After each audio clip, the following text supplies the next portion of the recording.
So today we're talking about the issues of sin and temptation.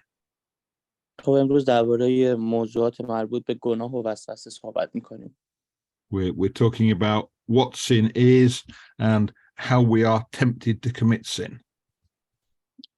و درباره این حرف میزنیم که اصلا گناه چیه و چه چیزهایی باعث میشه که ما فریب بخوریم و وسوسه بشیم که بخوایم گناه کنیم.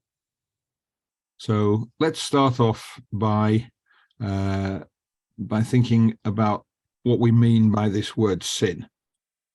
خب بیاین در ابتدای مبحثمون ببینیم که اصلا کلمه گناه به چه معنیه. And if we go to the first letter of John and chapter 3. اگه به باب 1 یوحنا بریم. So نامه یوحنا باب 3. باب 3 یوحنا بریم، آیه 4 معنی گناه رو نوشته. So it's اول یوحنا باب 3. اول یوحنا باب 3 آیه 4 میگه که گناه شکستن قوانینه. Sin is breaking the law. That's it, yes. So have you read that? I want to read that. گناه شکستن قانونه. Yeah. So you can think about the law of right and wrong. Sin is something that breaks that law. خب اگه درباره قوانین درست و غلط بدونیم، گناه میشه انجام دادن کار اشتباه. So look like that, it's very simple. God has a set of principles to tell us what's right and what's wrong. If we do the wrong thing, then we're committing sin. خب خیلی مبحث ساده‌ایه و در نظر خدا یک سری اصول اخلاقی وجود داره که درست و غلطی در اونها وجود داره و وقتی ما کار اشتباه رو انجام بدیم در واقع مرتکب گناه شدیم. But it isn't just that. If we go back to the letter of James, نامه یعقوب, and chapter 4. خب نامه یعقوب باب 4 آیه 17. Verse 17, right? Verse 17, yes, and here's that. که میگه انجام ندادن کار درست خودش گناهه، اگر هم حتی ما هیچ کاری انجام ندیم. Right, so it's not just doing something that's wrong, it's not doing something that's right. خب فقط انجام دادن کار اشتباه گناه نیست، انجام ندادن کار درست هم گناه تلقی میشه. So we could commit sin while we're asleep. حتی موقعی که خواب هستیم هم میتونیم مرتکب گناه بشیم. If we should have been doing something else, that is. اگر اون زمانی که برای خواب صرف کردیم باید کار دیگه‌ای میتونستیم انجام بدیم و یه کار درستی بود و انجامش ندادیم و صرفا خوابیدیم، ما گناه انجام دادیم. So one of the things one can say sin is doing the things that are wrong or not doing the things that are right. پس در کل میتونیم بگیم گناه انجام دادن کار اشتباه و انجام ندادن کار درسته. And we've already seen in another study that everybody commits sin. خب قبلا هم در داستان‌های مختلف دیدیم که همه گناهکارن. So if we go to James chapter 1, یعقوب باب 1. و خب یعقوب باب 1 verse 8, right? Well, I was going to look at verses 13 to 15 of James chapter 1. I was going to miss out the bit about 1 John. So Jacob, Baba Yik, Sizda to Punsta. Yeah, let me just find it. Sorry.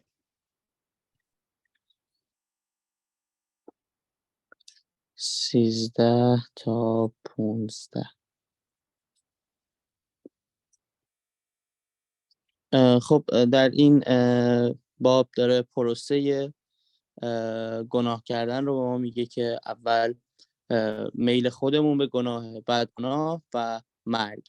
در واقع داره میگه که ما وسوسه میشیم، گناه انجام میدیم و مجازات گناه هم مرگه. So we've got a picture here of a process.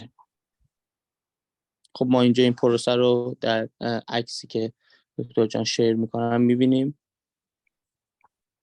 So it starts off when we think about something and we have our desires that make us think of something that probably isn't right.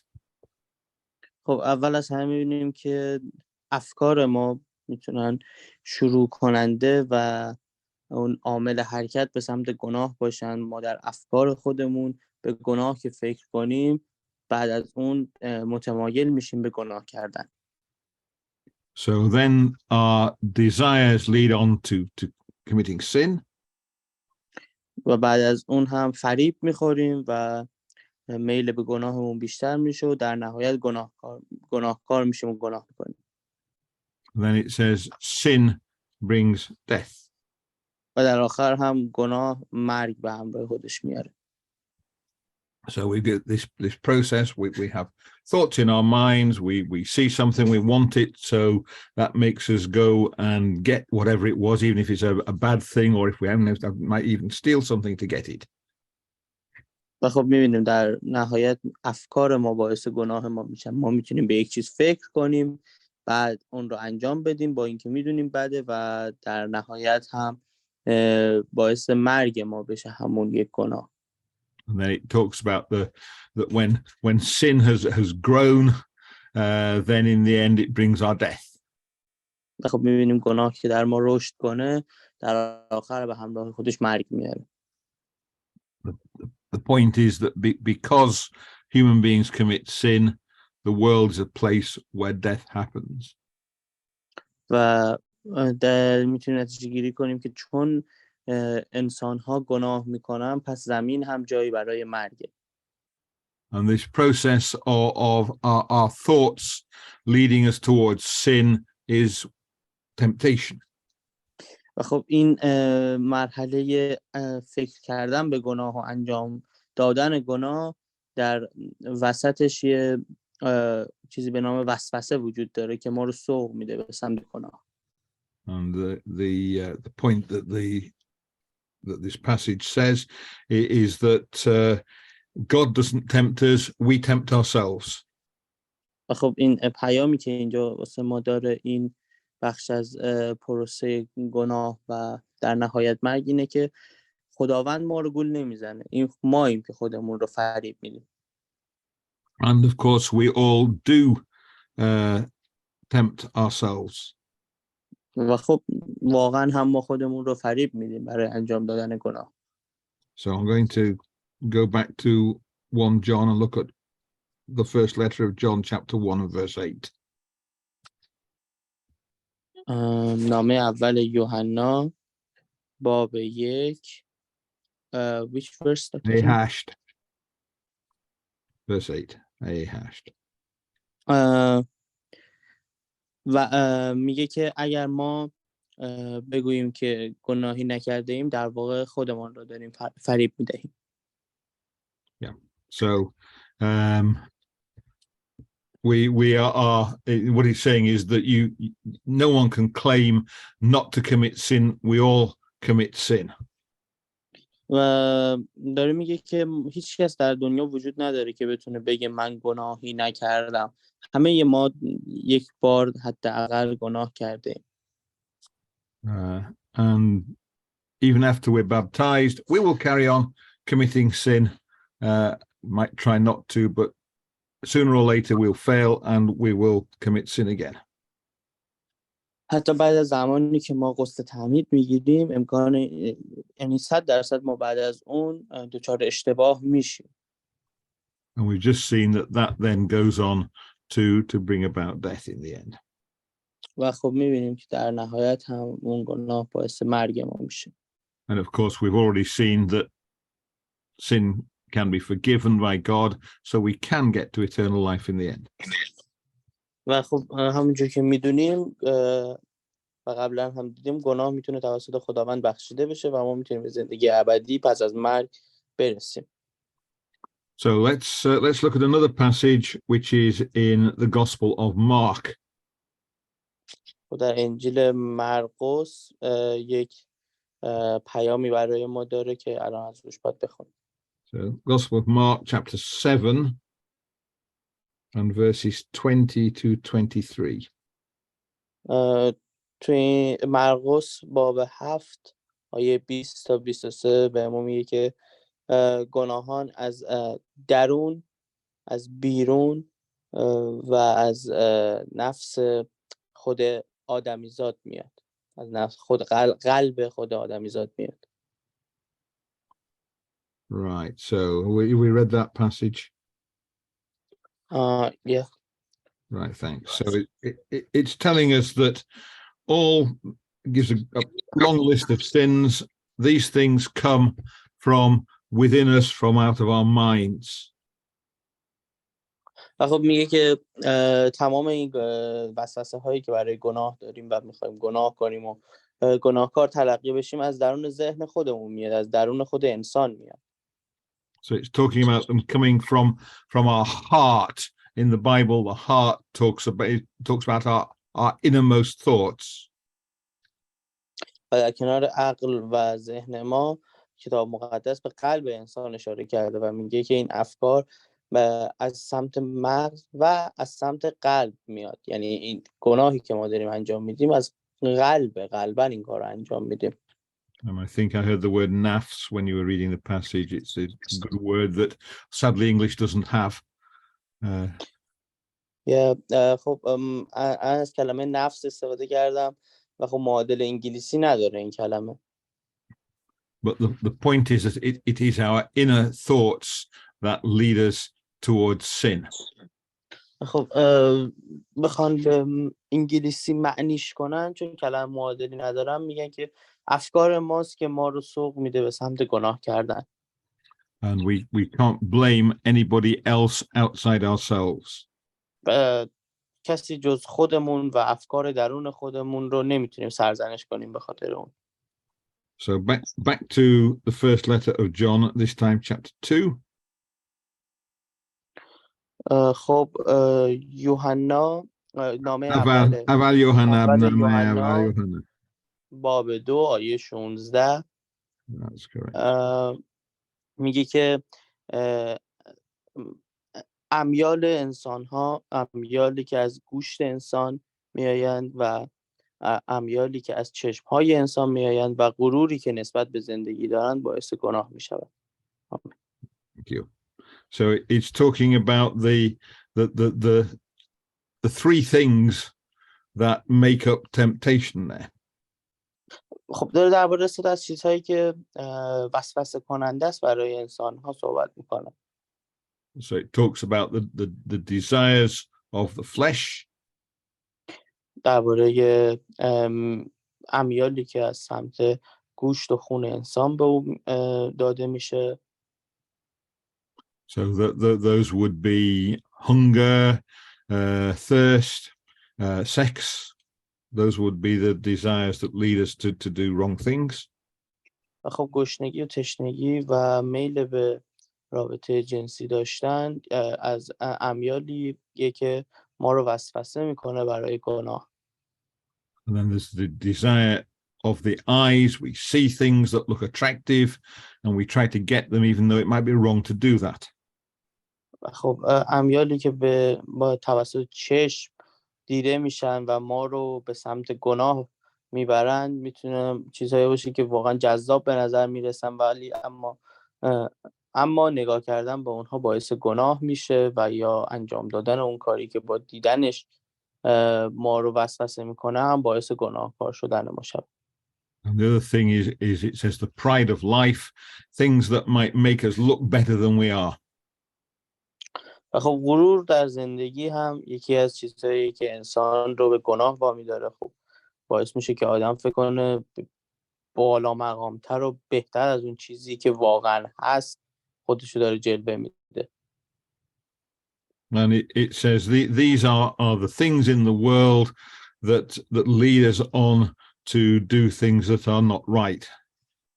و خب داره میگه که این چیزهایی که باعث میشه ما کارهایی رو انجام بدیم که اشتباه هستند و باعث میشن ما گناهکار بشیم. And one last quotation about this from the Old Testament. Pardon, sorry. When one other quotation about where temptation comes from, this one time it's in the Old Testament. و خب آخرین کلامی که درباره وسوسه و گناه اومده در عهد عتیق اینه که And it's Jeremiah chapter 17 verse 9. و تو ارمیا باب 17 آیه 9 داره بهمون میگه که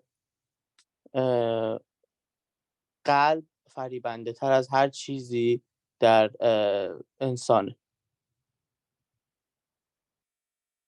Right, we okay there? Yep.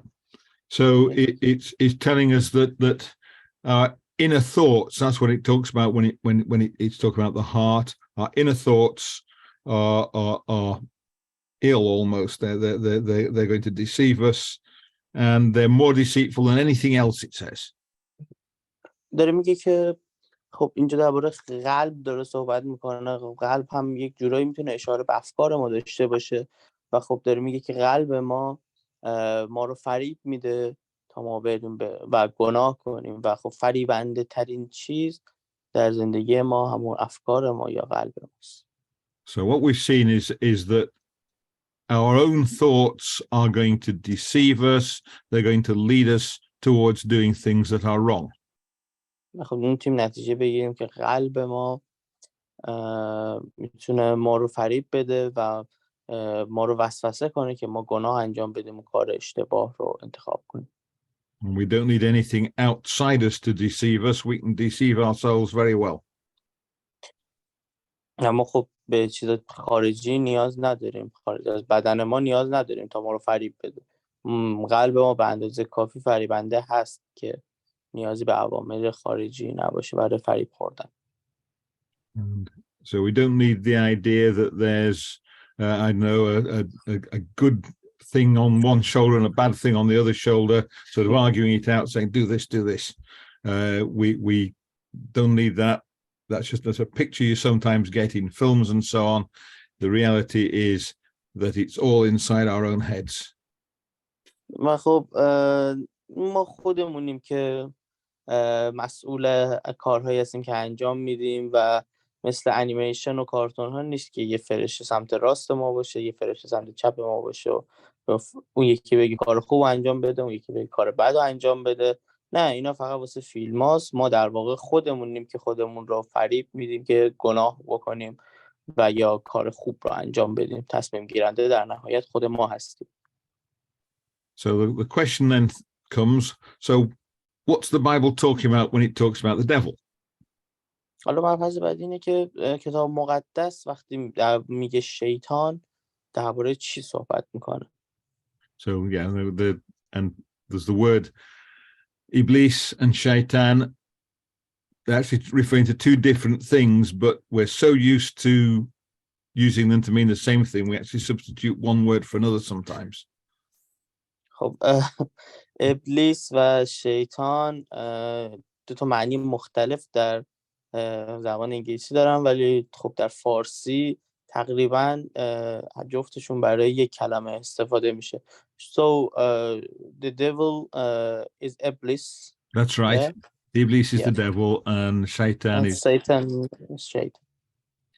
And they are in the Bible they are different words with different meanings, but culture tends to make them into the same thing. That's what the people expect around, so we all almost substitute one for the other. خب در کتاب مقدس ابلیس و شیطان دو تا معنی مختلف دارن ولی خب تفاوت فرهنگی هایی که وجود داره باعث میشه که شیطان برای هر دوتا واسه ما به کار بره و در نهایت ما دیویل رو شیطان معنی کنیم سیطان هم شیطان معنی کنیم. So let's look at the word ابلیس first. خب بیاین درباره کلمه ابلیس اول صحبت کنیم. So let's go to Matthew chapter 4 and verse 1. بریم به متی.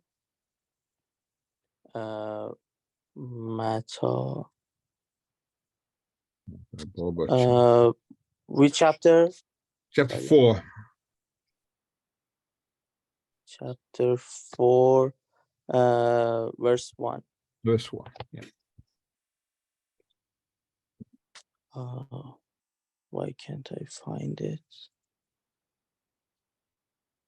Mati.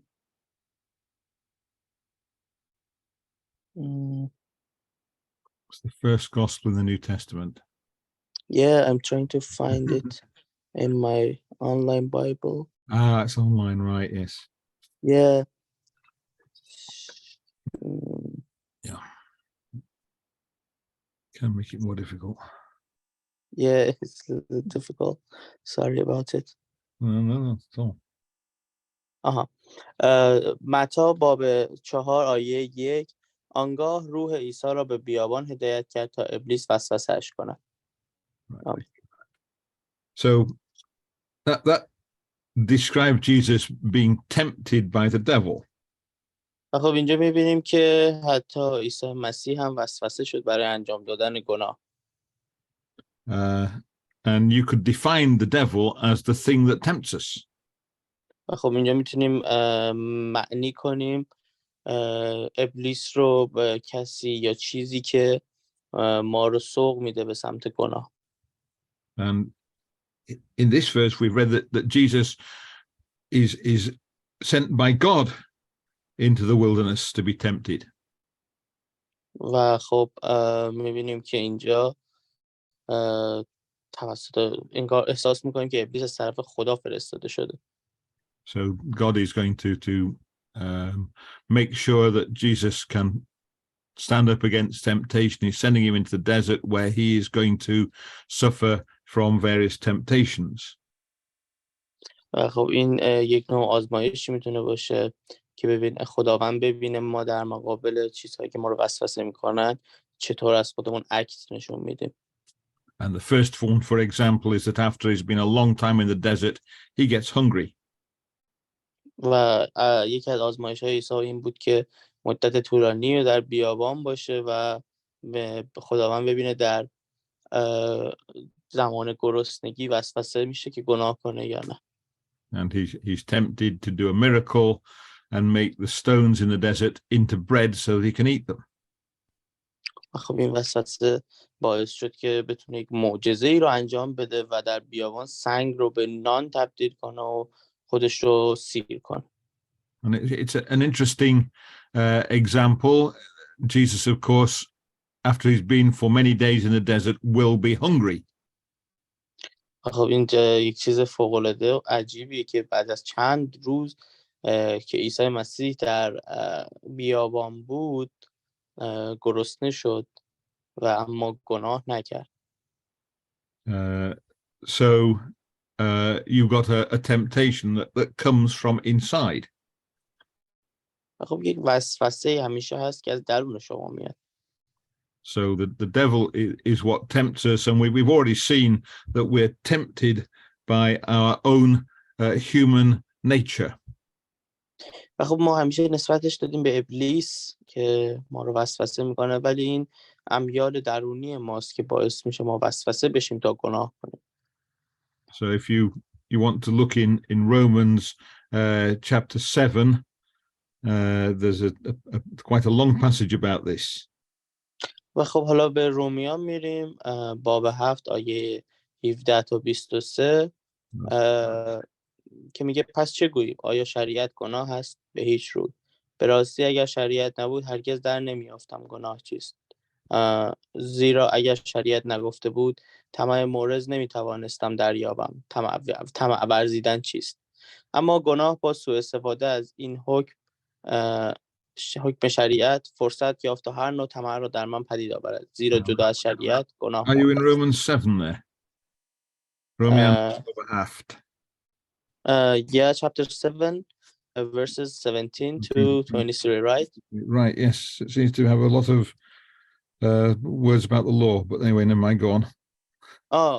Yeah, sorry. I started from 40, sorry. در این صورت دیگر من نیستم که آن عمل را انجام میدهم، بلکه گناهی است که در من ساکن است. میدانم که در من، یعنی در نفس من، هیچ چیز نیکویی ساکن نیست. زیرا هرچند میل به انجام آنچه نیکوست در من هست، اما نمیتوانم آن را به انجام رسانم. زیرا عمل نیکو را که میخواهم انجام نمیدهم، بلکه عمل بدی را که نمیخواهم به جا میآورم. حالا اگر دست به عملی میزنم که نمیخواهم انجام دهم، پس دیگر من انجام دهنده آن نیستم، بلکه گناهی که در من ساکن است. پس این قانون را میابم که وقتی میخواهم نیکویی کنم، بدی نزد من است. من در باطن از شریعت خدا مسرورم، اما قانونی دیگر در اعضای خود میبینم که با شریعتی که ذهن من آن را میپذیرد در ستیز است و مرا اسیر قانون گناه میسازد که در اعضای من است. Thank you. So what we've got there is this picture of Paul who is struggling against his own mind.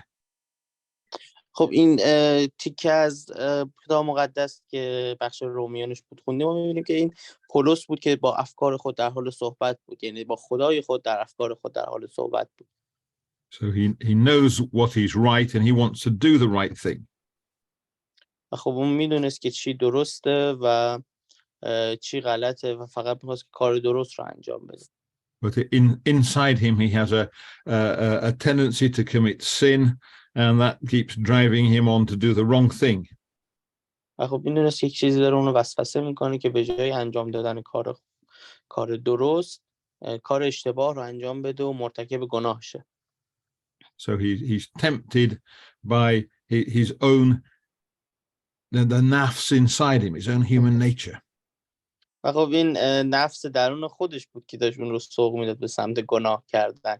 این طبیعت انسانی اون بود که میخواست اون گناهکار بشه و گناه کنه.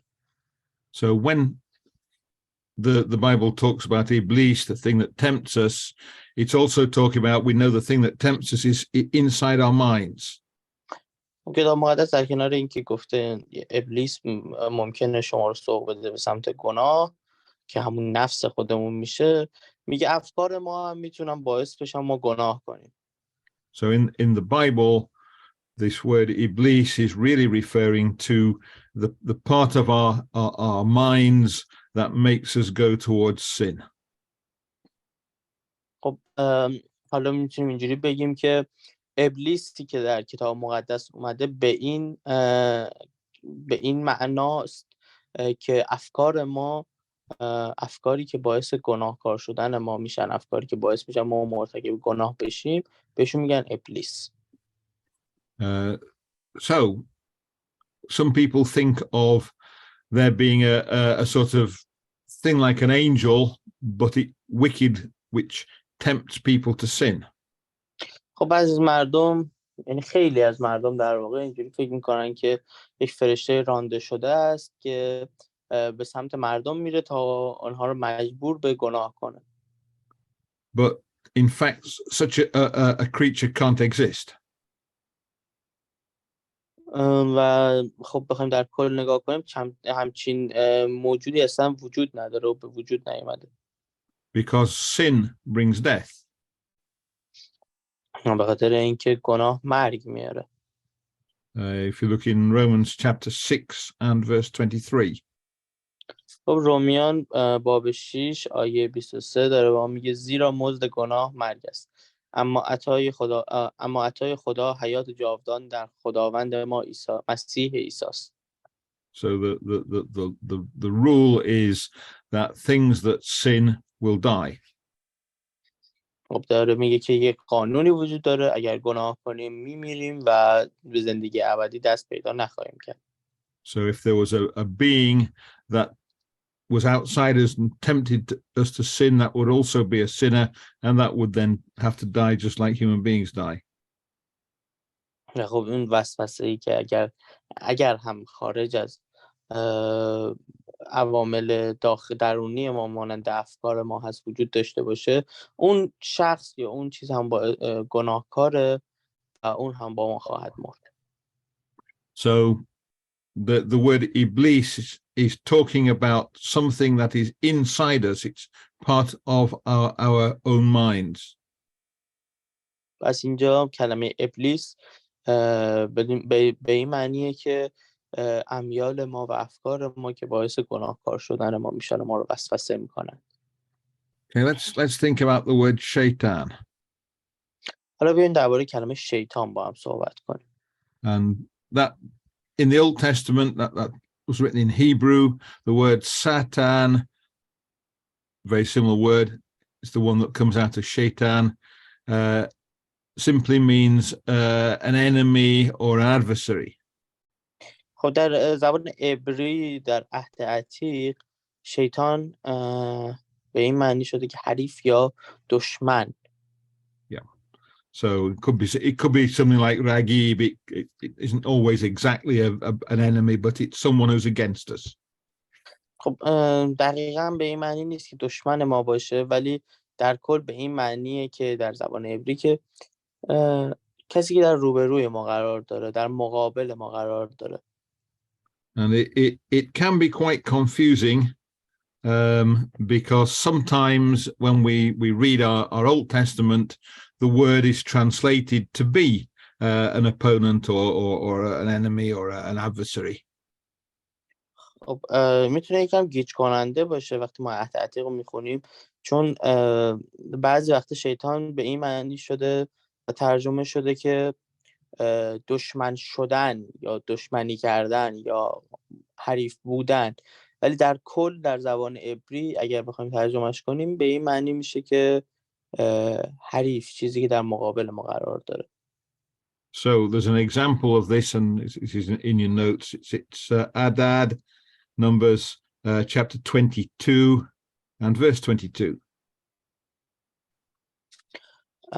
اعداد باب 22 آیه 22. اعداد آیه 22 باب 22. Just a second, sorry. Sorry, I've confused matters by going outside the notes.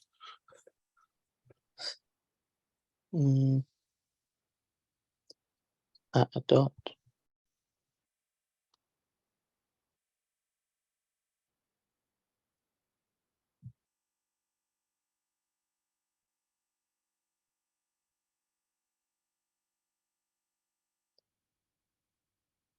sorry, which verse? 22, chapter 22, verse 22. Chapter 22. باب 22 آیه 22.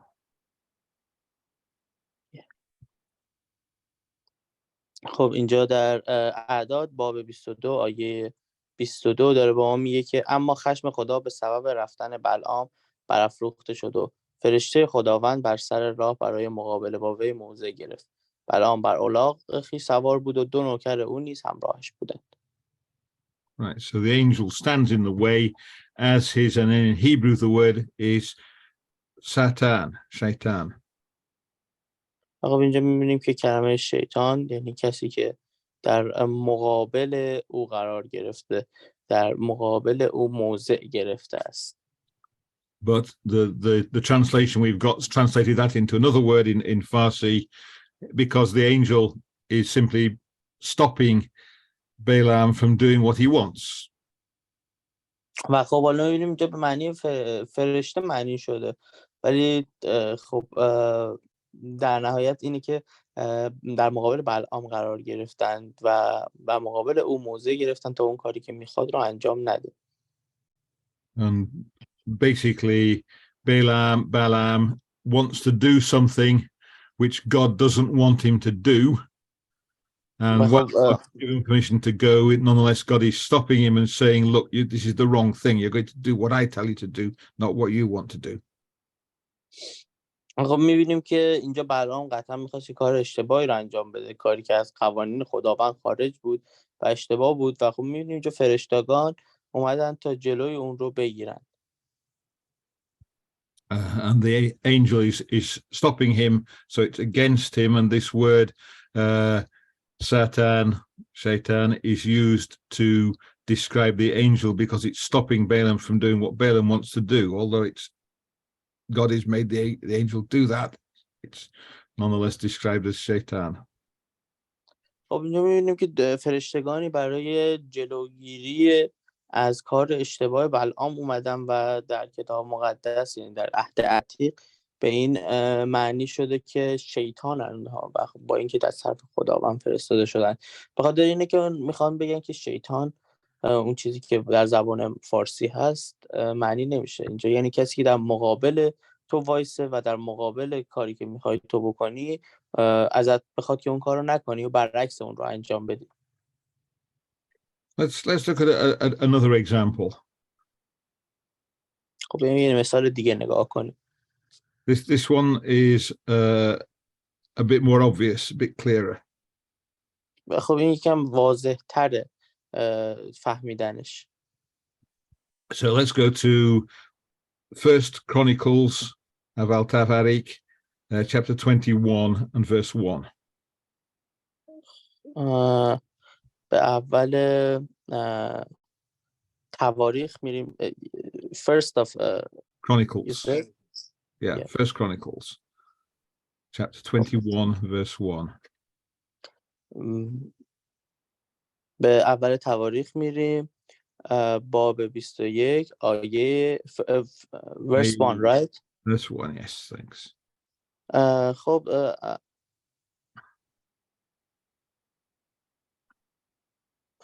اول تواریخ باب 21 آیه 1 میگه آنگاه شیطان بر ضد اسرائیل برخاسته داوود را برانگیخت تا اسرائیل را سرشماری کند. Thank you. So here we've got Satan who is making David count the people in Israel. خب اینجا می‌بینیم که شیطان در مقابل قوم اسرائیل وایساد و از داوود خواست که اونها رو سرشماری کنه. And David, the story carries on down the chapter. David finds the man in charge of his army and tells him to go out and count everybody. And he goes out, but the commander of the army doesn't want to do it, and he doesn't do it properly. خب می‌بینیم که ارتش خودش رو داوود آماده کرده بود، یک ارتش برای خودش ساخته بود و به فرمانده خودش میگه که برو و سرشماری کن، ولی اون به صورت خوب و مناسب این کار رو انجام نمیده. Now there's another account of the same incident, the same thing in 2 Samuel. و خب یک مثال دیگه هم از بخش دوم ساموئل هست. That's in 2 Samuel, دوم Samuel, chapter 24. و خب آیه باب 24 آیه verse اولش میگه که دیگر بار خشم خداوند بر اسرائیل افروخته شد و داوود را بر ضد ایشان برانگیخته، گفت برو و اسرائیل و یهودا را شمارش کن. Right, so it's the same incident. If you look at the rest of it sometime, then you'll see that again David talks to Joab. Joab doesn't want to count everybody, and as a result it doesn't do it properly, and the punishment for not doing the census right happens to Israel. They have a disease. خب باز هم می‌بینیم که به داوود گفته شد تا اون کاری که قبلا هم انجام باید میداد و به صورت مناسبی انجام نداد و سرشماری رو خوب انجام نداده بود، دوباره بره انجام بده و خب اون باز هم انجام نداد. اگر ادامه داستان رو بخونین و اسرائیل دچار یک بیماری شد. So it's the same incident, and in one case it says that it's Satan who persuaded David to count the people in Israel. In the other one it says it is God who persuaded David to count the people in Israel. و خب حالا می‌بینیم که در اعداد که خونده بودیم شیطان به داوود گفته بود که بره سرشماری کنه. حالا در دوم ساموئل که میخونیم خداونده که به داوود میگه که بره و اون مردم اسرائیل رو سرشماری کنه. Right, so if we thought Shaitan was the name of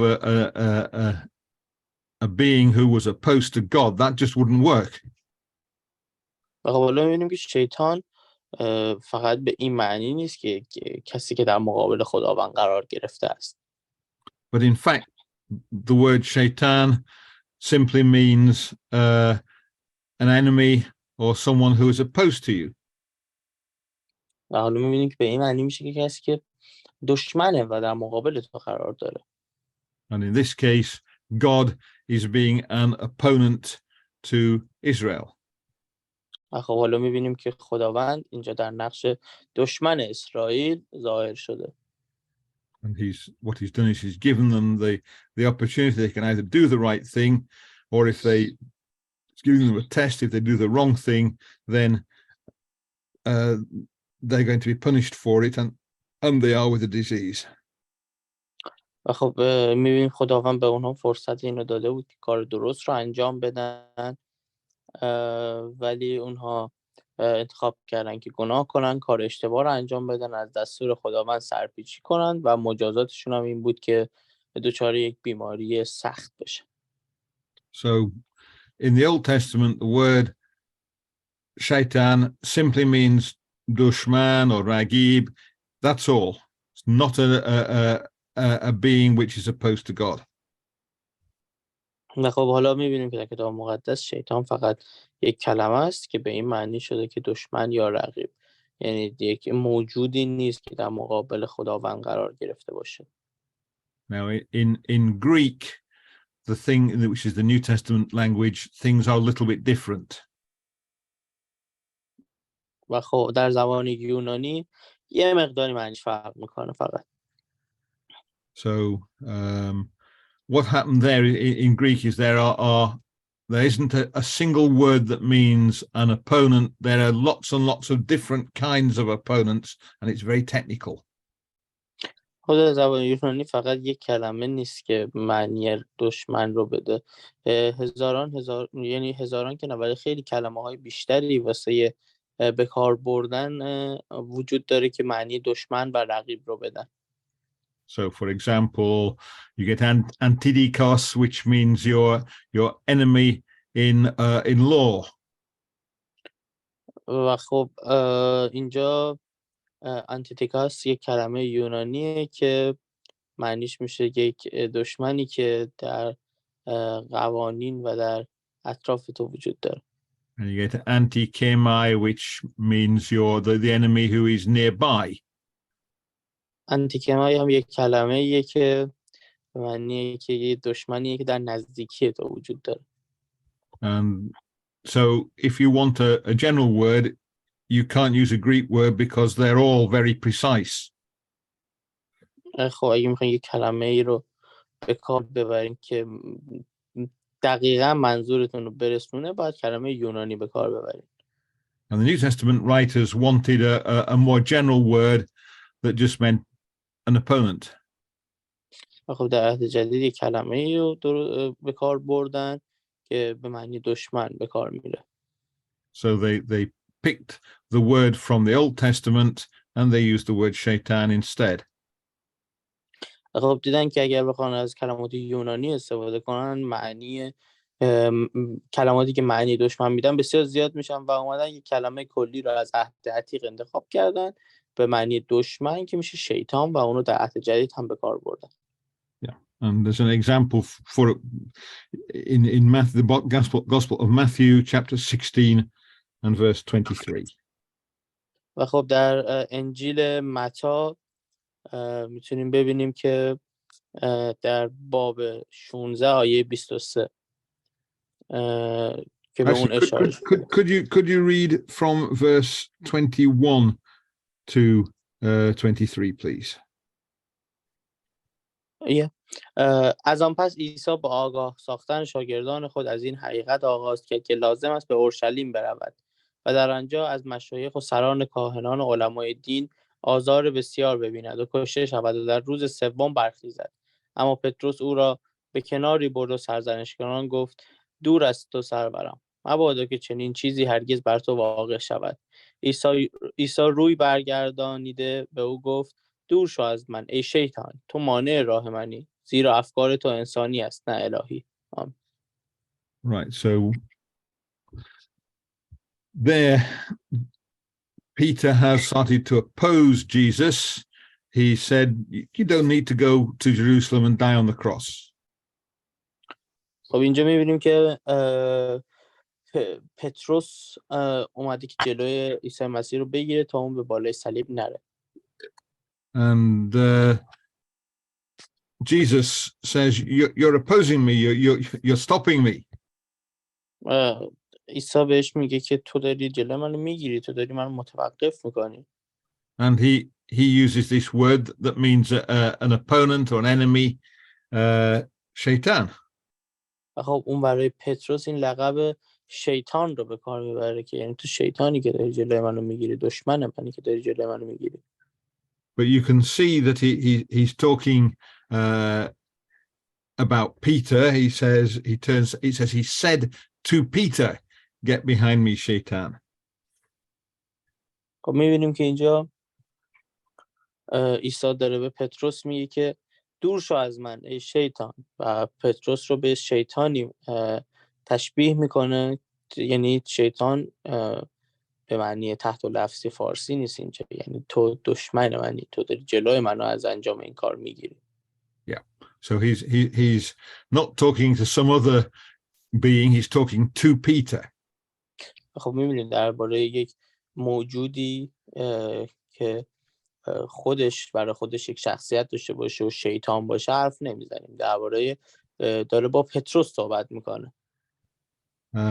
And he says where the thoughts come from, they're the thoughts of a man. و خب به پتروس میگه که این افکاری که تو داری افکار انسانیه، نه افکار الهی. So it's very clear what Jesus is talking about. He's referring to Peter and calling him Shaitan. خب میبینیم که این معنی رو میده که پتروس افکار انسانی داره و امیال انسانی داره و خب به خاطر همین داره جلوی عیسی مسیح رو میگیره و عیسی به خاطر همین به اون میگه که تو شیطانی. So Shaitan here again is just meaning someone who is against Jesus, someone who is opposing Jesus. خب باز هم تأکید میکنیم که شیطان در اینجا به معنی اینه که کسی که جلوی عیسی قرار گرفته، در مقابل عیسی قرار گرفته. And there are a lot of other passages that show the same kind of thing. و خب آیات دیگه هم وجود داره که همچین کلمه‌ای به نام شیطان به کار برده شده. So for example, 1 Corinthians chapter 5 and verse 5. خب اول قرنتیان باب 5 آیه 5. باب 5 آیه 5 که اول قرنتیان آیه 5 باب 5 آیه 5 خب میگه که این مرد را به شیطان بسپارید تا با نابودی نفس گناهکار روح در روز خداوند عیسی نجات یابد. Right, so in this case we have a young man who is doing something that is very wrong.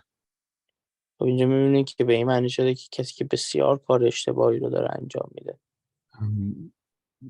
Paul has written to the people in Corinth, and one of the things he writes in his letter is, this man, you've got to send him to somebody who's going to oppose him and stop him, so that he in the end, his sins will stop, or this particular sin anyway will stop, and that will be good for him on the day of judgment. می‌بینیم که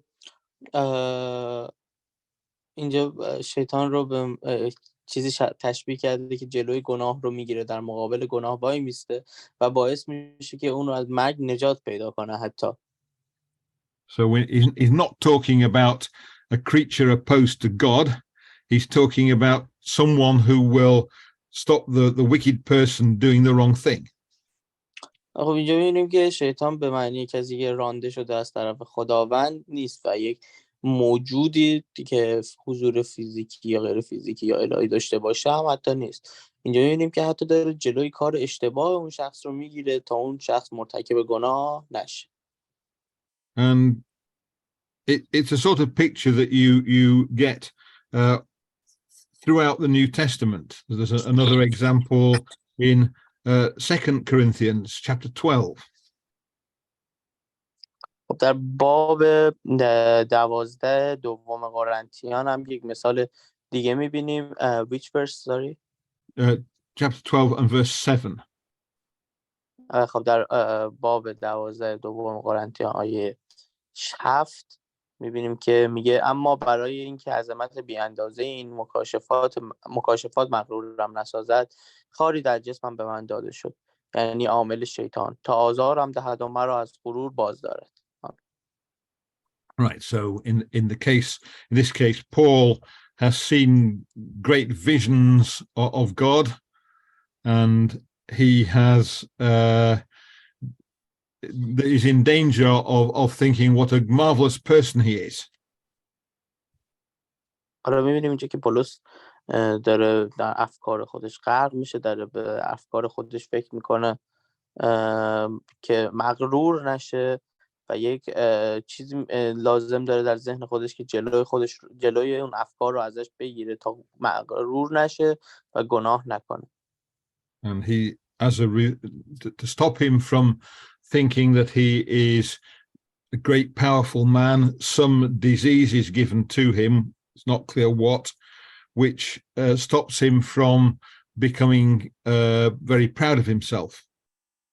خب می‌بینیم که یک عامل بازدارنده‌ای در ذهن اون تشکیل شد و یک سری بیماری‌های که ما نمی‌دونیم چیه، بهش اشاره نشده، پولس بهش گرفتار شد تا غره نشه به خودش، مغرور نشه و خودش رو بزرگتر از اون چیزی که هست در نظر نگیره.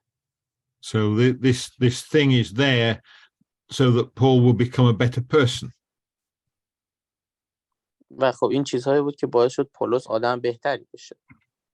And it is described as the messenger of Shaitan.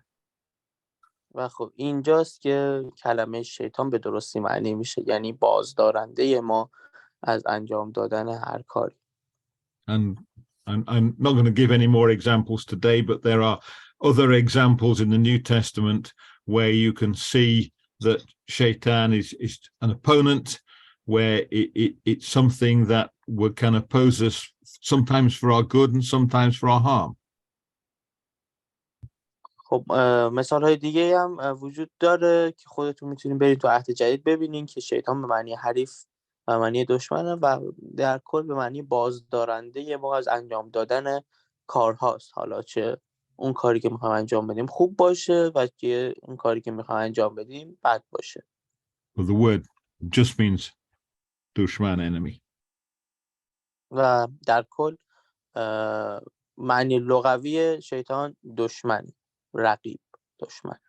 Yeah, exactly.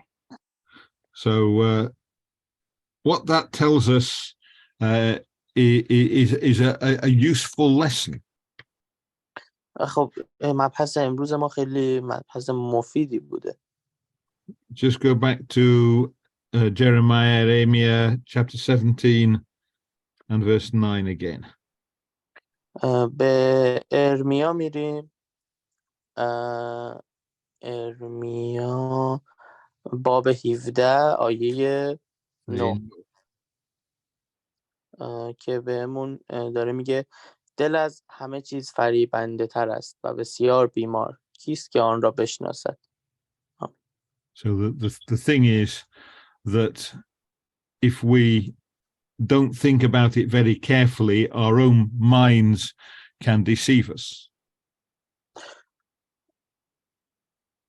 Pardon, sorry.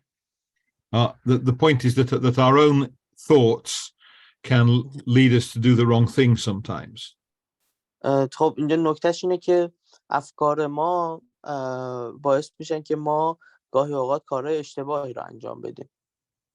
So we have to be careful if we think, let's do that. That would be a nice thing to do. It might be that our minds are deceiving us to do the wrong thing. خب به خاطر همینه که ما باید مراقب باشیم و محتاط‌تر عمل کنیم. مثلا پیش خودمون میگیم که خب بریم این کار رو انجام بدیم، کار خوبیه، ولی ممکنه که افکار ما در حال فریب دادن ما باشن و اون کار اشتباهی باشه و باعث بشه ما گناه کنیم. So the lesson there is not to act on our first thoughts, but to think carefully before we decide whether to do something or not. خب درسی هم که از جای میشه بگیریم اینه که همون لحظه که فکر میکنیم یه کاری رو انجام ندیم. اول درباره درست یا غلط بودنش مطمئن بشیم، بعد تصمیم بگیریم که انجامش بدیم یا نه. So let's look at what we've seen. خب حالا ببینیم در خلاصه مبحث امروز چی بود. First thing we saw is that sin is failing to keep the law of God and it leads to death. اولین چیزی که یاد گرفتیم اینه که گناه ناکامی در انجام قوانین و خواسته های خداست و سرپیچی کردن از دستورات اونه که باعث مرگ میشه.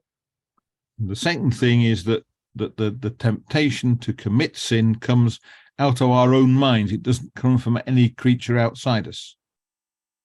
و خب می‌بینیم که وسوسه انجام دادن گناه از درون خودمون میاد، از افکار ما و از قلب ما و از ذهن ما و هیچ عامل خارجی نیست، هیچ موجودی خارج از بدن ما وجود نداره که ما رو وسوسه کنه بخوایم گناه انجام بدیم. Let's just look at the relationship between the words shaitan and ابلیس. و خب یه نگاهی هم به ارتباط بین کلمه شیطان و ابلیس میکنیم. Right. So we have many different enemies. ما خب دشمن‌های مختلفی داریم تو زندگیمون. So there we are as a diagram that shows all the things that we could use the word shaitan for. و خب اینجا یه نموداری، یه نگاره یک شکلی رو داریم میبینیم از اینکه بستره شیطان دقیقاً چیه. شیطان توی این محوطه قرار میگیره. Now, our own wicked thoughts are against us. They don't do us any good. So if we thinking wicked thoughts, that is an enemy to us. و خب شیطان معنی دشمن و بازدارنده داره، اما ابلیس همیشه ما رو به سمت کارهای اشتباه میبره. یعنی جلوی این رو نمیگیره که ما کار اشتباه رو انجام ندیم، فقط جلوی کارهای خوب ما رو میگیره و باعث گناه ما میشه.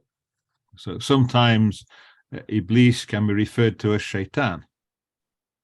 و خب بعضی وقتا میبینیم که ابلیس و شیطان رو در کنار هم قرار میدن. But there are other things as well that can be referred to as shaitan. And we saw a passage where God was the enemy of Israel. خب میدونیم کلمات دیگه هم هستن که بتونیم به شیطان نسبتشون بدیم. همونجور که دیدیم توی کتاب مقدس، خداوند در نقش شیطان ظاهر شد و با اسرائیل دشمن شد. And we saw an example where an angel of God was opposing Balaam the prophet. و خب دیدیم که بلعام توسط فرشتگان خداوند داشت از کاری که میخواست بکنه جلوگیری میشد و خب اینجا هم فرشتگان در نقش شیطان وارد عمل شدن. So there's a quite a complicated relationship between the word ابلیس and the word shaitan. و خب یک ارتباط ریزی بین کلمه ابلیس و شیطان وجود داره. So anyway, I think I'll finish there. و خب مبحث ما هم تا همینجا بود. But the big lesson is that we need to think before we do things.